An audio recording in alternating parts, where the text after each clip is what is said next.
just means that you're impacting someone's life and you just getting them, even for a split moment in time, to see something differently. And that's what Seth does increasingly well when he's telling his stories. So he's brief and he's brilliant. And now, when he's gone, it means that he doesn't ramble on. A lot of us, including myself, and I get 25 minutes, so I am going to ramble on, like to just go on and on, making sure, okay, I've proven my point, but now I'm really going to prove my point. And after I really prove my point, I'm really, really, really going to prove my point. Then I'm going to back up, and then I'm going to prove it again, just to make sure that you got it. But Seth doesn't do that, and great storytellers don't. Again, you go back to the example of Dr. King. His speech that you could argue shaped and changed the world was 17 minutes. Not an hour, not even 25 minutes, 17. So, but there's another association between that Seth does and great storytellers do, that when you're online is a key, and something that I'm also very passionate about. It's called being polarizing. Meaning, I stand for this. It doesn't mean you're a jerk. It doesn't mean, I feel this way and you should too. It just means, I feel this way. Now, you can disagree with me and that's fine. But this is how I feel. This is what I believe in. Again, if Martin Luther King Jr. had stood up, I have a dream that all day men will be equal maybe. If the coalition could get together, maybe work it out. We'll see. Hopefully, fingers crossed, guys, this is going to work out. The movement wouldn't have cared. Same with Seth. If he was like, well, you should be a linchpin, but, you know, being a cog isn't that bad. Really, you get by.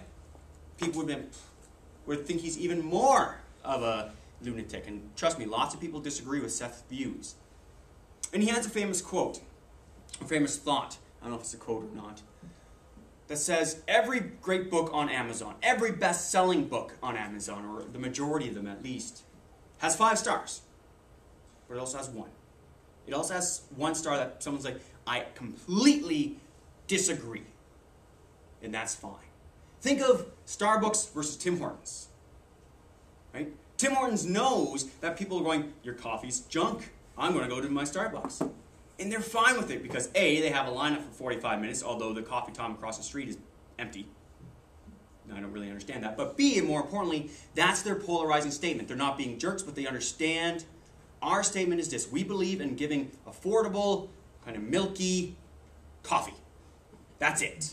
We know that our people want the double-double. They don't want the $5 Starbucks coffee. And then in reverse, people who go to Starbucks want the $5 Starbucks coffee. They want that bold, rich flavor that you can't get from anywhere else, which is a lie. But that's okay. We're not getting into the Starbucks Tim Hortons debate here. But the point of the matter is that they're polarizing at some level. They're not wishy-washy. So that's Seth. And he doesn't do everything perfectly. In fact, in the next slide, I'm going to talk about engaging their audience. Seth he doesn't have a comment section on his blog.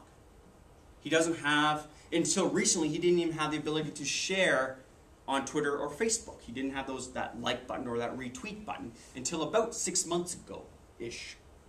Now, he also knows, and this is kind of to step back for a second, he also knows his purpose of his blog. Which when you're telling stories and you're deciding what platforms to be on, this is kind of stepping out of the storytelling role for a second, but that's key. Seth writes a blog, 11-time best-selling author, written over 15 or 16 books, if not more. He can write. He can write well. So when he chose a platform, it matched him. It matched his makeup. Now, do you think when you're a storyteller, your platform matters? Absolutely. My platform is doing things like this. Now, I also write, but trust me, I'm a lot better like this than I am when I'm writing.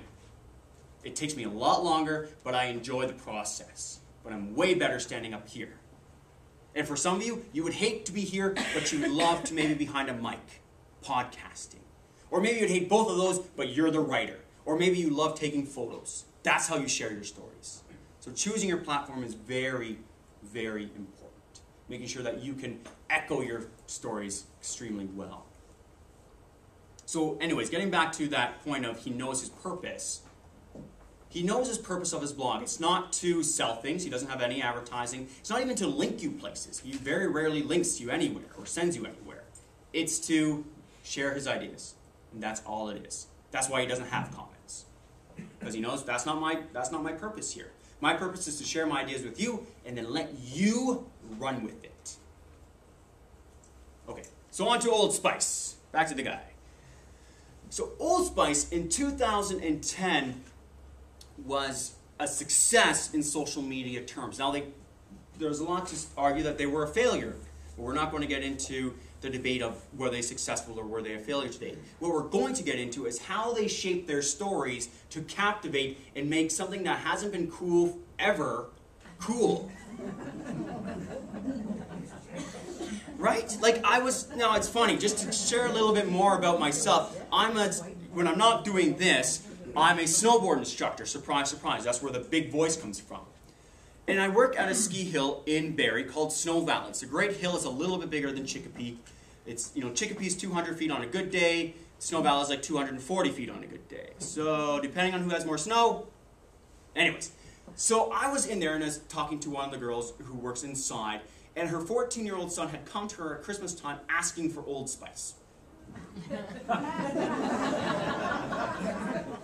That was cool again. It was never cool, and now all of a sudden it's cool. I'll be honest, I bought Old Spice deodorant. I wanted to be like this guy. I want to be on a horse. So, but Old Spice did a couple things really, really well.